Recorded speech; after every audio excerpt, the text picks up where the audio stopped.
Hello everyone. Today I'm going to do something I haven't done in a long time. I'm going to do some maintenance, especially trimming.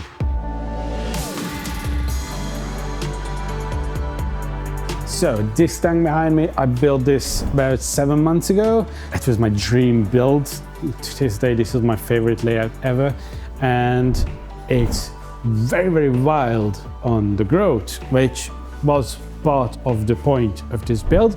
But still, I've lost some details that I want to get back.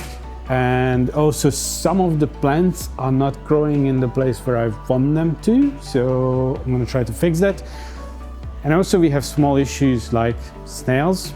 I'm going to get into details how to get around this. So first things first, I'm going to need to lower the water level. So I have this mesh for the end of the suction hose, so I don't take out any fish by accident. I'm actually going to clip this on the side of the tank so it does its thing on its own. I don't want to lose much of the water, I just want to be able to comfortably reach into the tank without splashing too much.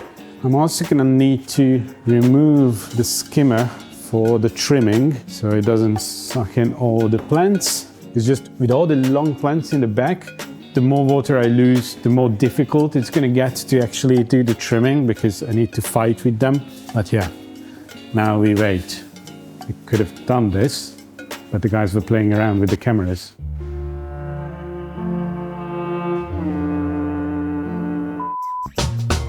Okay, I'm actually sucking in too much air now. Filter is not gonna like that. So I have just unplugged both filters because that's the easiest.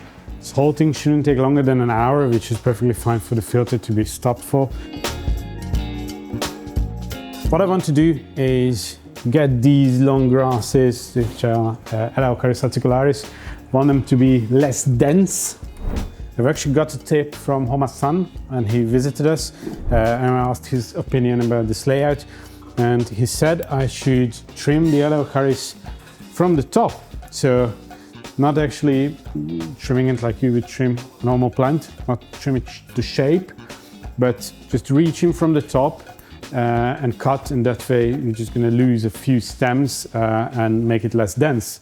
So that's what I'm going to do now. Also, I'm going to try to take out all the plants that grow into it. So I have some glossostigma that actually started to climb up on the Helanthium. I obviously don't want that in there. Let's see what happens. I want to gain back some of the weight of this stone on the left because it's too hidden at the moment. We have a big Eheim Professionel for 800 to do the main filtration of the tank, but I wanted two-way flow inside this aquarium, so the grass in the front goes that way and the grass in the back goes the other way around. And for that we have a small Experience 150 on the other side, which we don't need for the filtration. The 800 would be stable enough, but that provides the flow the other way in the back. Now it's much thinner. I actually like this. I try to get out. I'm not actually cutting right now. I'm just pulling out the bits that I've cut, but they got stuck in the bigger plants. That's good on that side. Let's actually take this out. With long grass type, it's very easy. If you've ever handled pasta with a pincet, it's the same stuff. Okay, so that's good. I'm going to do the same here in the middle. Just try to get it less dense. Already have a lot of plants inside it. Try to take those out. And by pulling, I actually take out some of the Helanthium as well. Actually, maintenance in general is the part of the hobby that I never liked. It's just too tedious. But the trimming I love. It's very close to the actual building, especially if you let the tank go like this for a long time. Obviously, it was maintained by our maintenance team since it was built, and gave them instructions for the trimming as well, which they carried out very nicely. I just wanted to give it some freshness, and yeah, it's just as creative as doing a fresh build to reshape tank a bit like this. Okay, so in here. I want it to be a bit shorter as well, not by much. I also need to consider about the special flow, because even on the big filter, we actually put down the outflow here, so it pushes these plants. So when the filter is going, it makes the plants tilt, and that's going to change the height, obviously. So I shouldn't over trim. But if I do, it will grow back. So it's not the end of the world. It should just look nice. As for the fertilization, we are using the Green Aqua Balance on this aquarium. I'm not actually sure about the quantities. Can you check it for me? Because one of the best things about the balance is you can play around with the dosage for the need of your aquarium without causing big problems. Okay, so we're actually running 1:1 ratio on this. So recommended dosage 1 ml for each 20 liters of aquarium size, not water.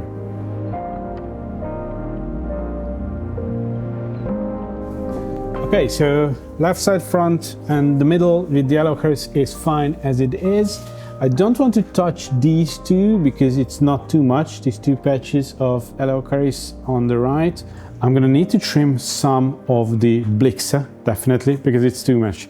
In my case, where at the moment I don't want to reuse what I trim, you can trim it. Trim it deep, because whatever you have left inside, it's 50-50 if it's gonna die or grow back.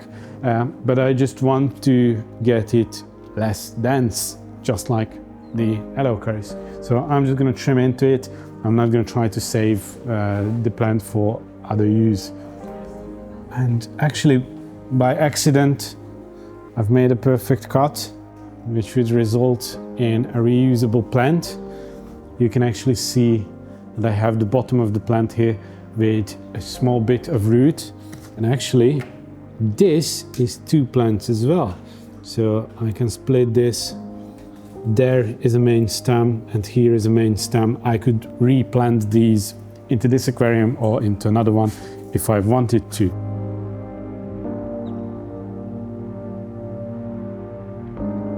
This patch I trimmed a bit, so there are actually less stems, and behind it I've created a hole. So now both these rocks are much more visible without losing too much of the plant mass, because there was a lot of plants growing behind, which only made a difference looking from the front. So that's what I got rid of. On this side, I like the Blyxa as it is. I'm going to trim into it in here as well. Again, not much, just to lose some density, make it thinner than it is now. It also gives some variety for the layout. So before this, it was basically a big ball of Blyxa, and now I have a gap in here, in here, in here. So it has a bit more interesting shape. That was it. I also want to get back some of this rock. In the front of it, I have Helanthium tenellum, red, I believe. And again, just from the top, I don't want to actually trim the plant in height. I just want to make it lighter. Okay, so I'm gonna try to remove all this plant from the top to see what's inside. This is the part I don't like about trimming. Now I need to do the same with this big batch of Blyxa. I'm gonna switch scissors. This is just way too much plant mass. I'm gonna get that a bit lighter as well. With this, I'm actually losing some of the red tips, of course, and I'm gonna get those back with some time. I'm going to continue the same work in the back with the yellow haris, which again is too dense. Let's get all these plants in order and try to separate the yellow haris from the cryptocoryne and the cyperus in the back. Obviously, if I accidentally trim into those as well, it's not the end of the world. This is how you can see how dense it is. This is a bunch of plant, and visibly there's no actual difference. Besides the plants, the fish have grown real nice as well in here. The gouramis, I don't know, these might be about the final size.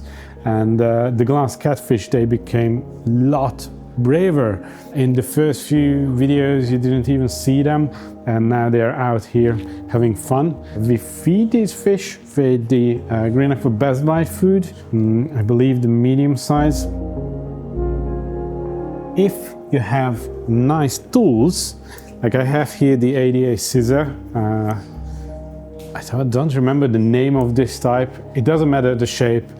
If you have a scissor that is sharp, then you can actually just reach into a dense plant like this, especially grass type plants, and just pull, and it basically cuts like a knife would cut.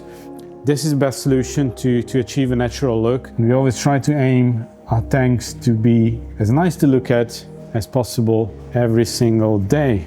And I'm really happy that actually from feedback from our customers, both people coming into the shop or watching the YouTube channel, most of you love this tank just as much as I do. So thank you for that. Homa-san as well, during his visit, he gave me some feedback on it, which was very important to me since I've designed this layout based on my favorite work of him, the Aoao Sapporo 7-meter long iwagumi.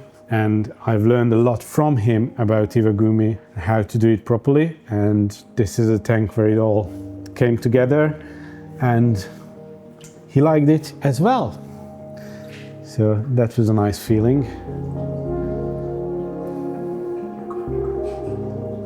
That's about it for the trimming in the areas of the Eleucharis.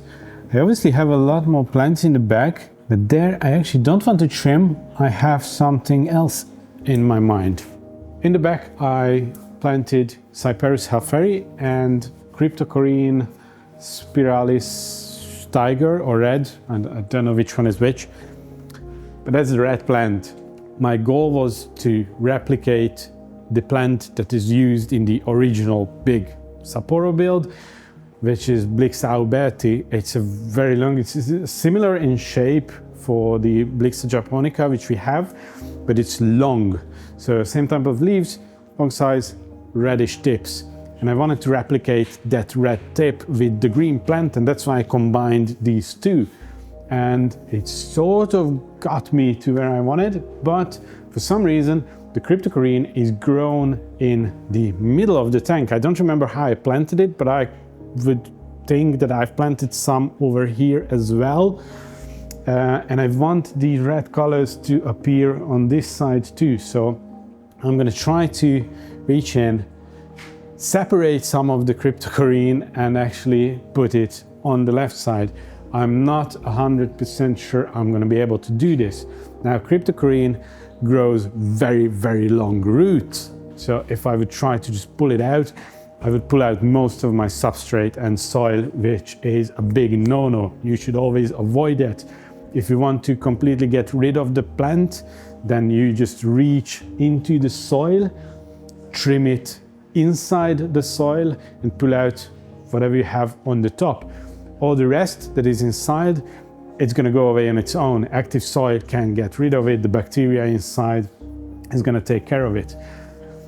And also on the plant side, it's very important that during the original build, I said that I don't have the Blyxa alberti. It's not really available in Europe. But during the workshop of Homa-san here in our shop, one of the visitors stepped to me and told me that they have alberti.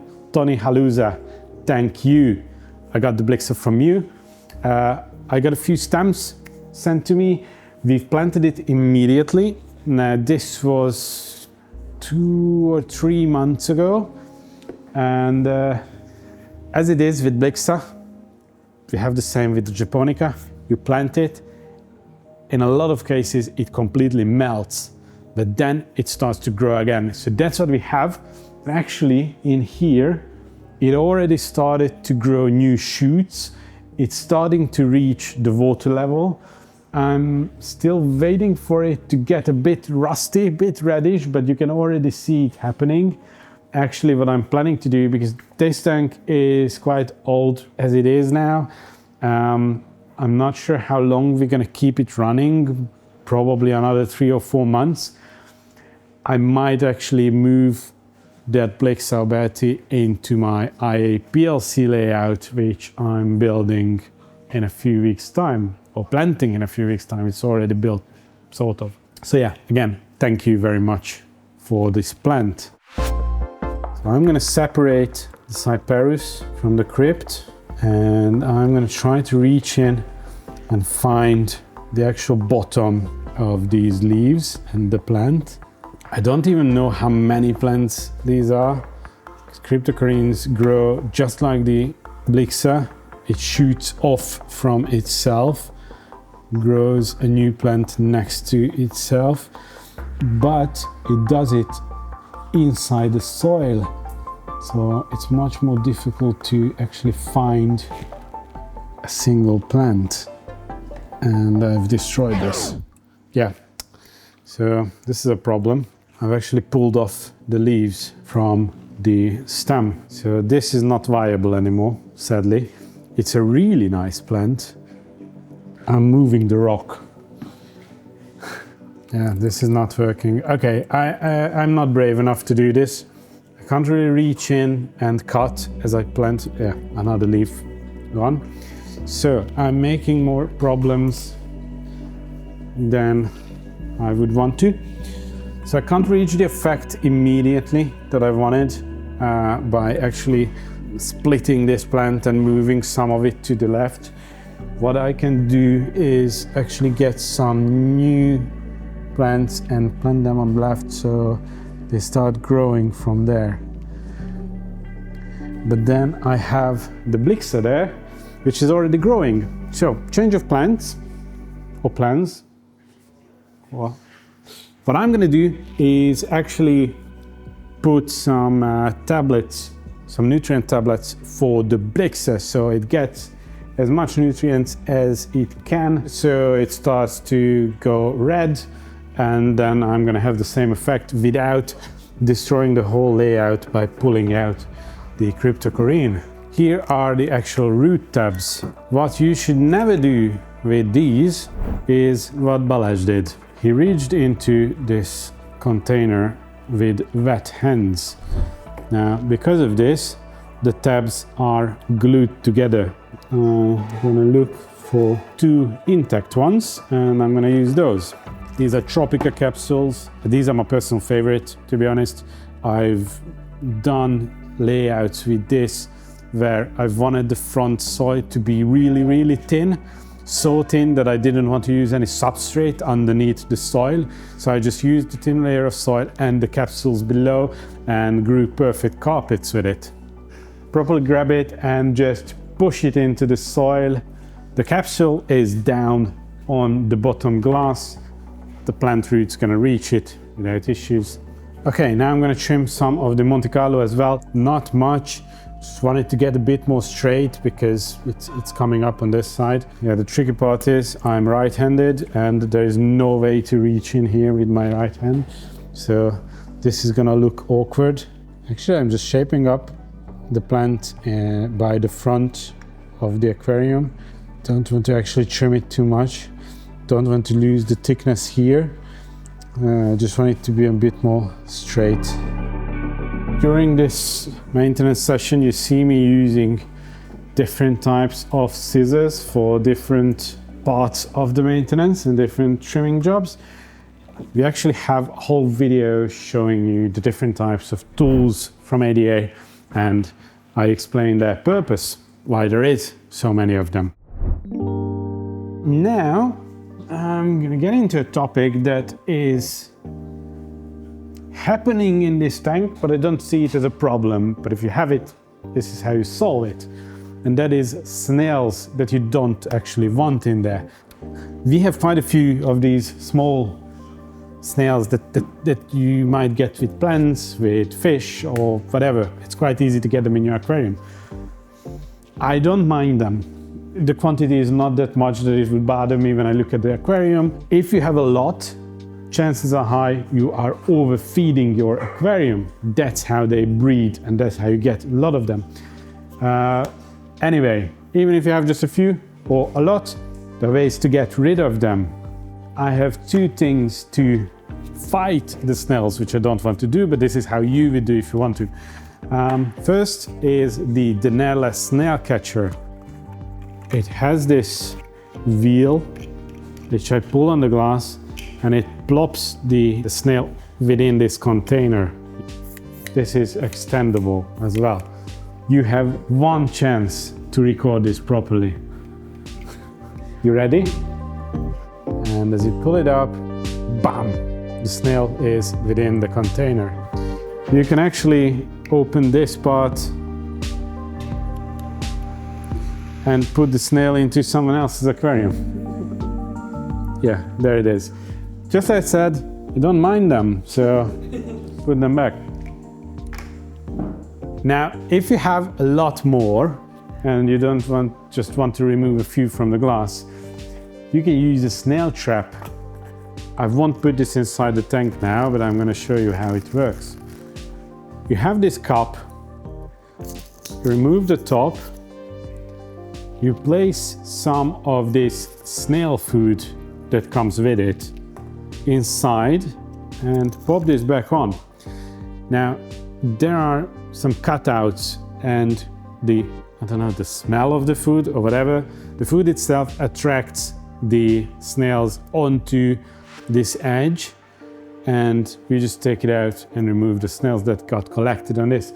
To make it a bit easier, there is a small bit of rope as well, which you can tie on the top. So you just pop this on the bottom of the tank, this rim gets filled with the snails, and then you just pull it out by the line, remove them, pop it back in. Probably takes a few days to get rid of it. But yeah, once you realize that your tank is really overfed and you have a bunch of snails, remove them with either of these solutions and feed less, so you get rid of the actual problem. There's one more solution, Helena snails. We call them snail-eating snails in Hungarian. I don't think they are called the same in English, but they are snails who eat snails. Problem with them is that even though they are quite small, they are actually poisonous, and that's how they kill the other snails. So they're gonna kill the snails that you keep on purpose as well, not just the ones that you want to get rid of. I believe that was it. Now we're gonna refill the tank, start filtration. Before that, get rid of all the trimmed plants from the water surface. You do a nice job, as nice as you can, but whatever is left over, if you have a skimmer, it's gonna get rid of it for you, and it's gonna take care of the very small bits that are. There's no way to do this for 100% clean with a net or whatever on your own, so your skimmer is gonna help with that as well.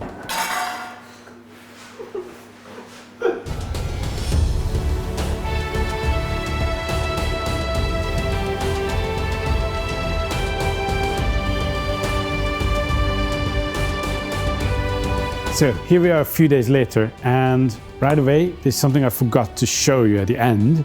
Obviously after the trimming we've done a 50% water change. That's what you do immediately. It helps with the cleanup, and usually you trim when you are doing maintenance anyway. And in the beginning I misled you a bit by saying this is going to be a maintenance video. Obviously this was a trimming video. I haven't done any other maintenance on the tank. Which would be like cleaning filters, cleaning hoses, doing the actual water change. But yeah, usually these things go together and we do them at the same time.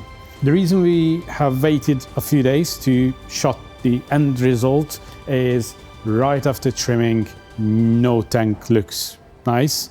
First of all, you see a bunch of bubbles coming up from the cut tips of the plant because oxygen gets released from the plant directly. And also it's just a bit messy. You find a few pieces that you've trimmed and forgot to take out even a few days later. Even today I can see a few bits which are leftovers of my trimming. Here's a bit of grass just stuck to the side of the glass. It happens, it's part of it. But yeah, as for the end result, I'm happy. I think I haven't overdone the trimming. The tank still looks really wild and really full. And if someone just saw this tank for the first time, they would probably think it needs a trimming. But after that, my main goal was to get back some of the details, especially in the hardscape. While hardscape is not a big part of this layout, it's still important to show. That shows the flow of the tank, not just the plants. So yeah, these main rocks became much more visible. I can see that hidden piece of rock much better. It's still hidden, but it sticks out a bit from the grass. So yeah, that's it. I hope you like this content as well. If you want to see more trimming videos like this, let us know in the comments. Also, if you could say how often you trim your own tank, that would be really interesting, because for example, in this tank, we did this big trim for the first time after, what was it, 8 months? It goes for a long time without proper trimming. So yeah, you might trim your tank every week. Let us know. Thanks for joining us, and see you next time. Goodbye.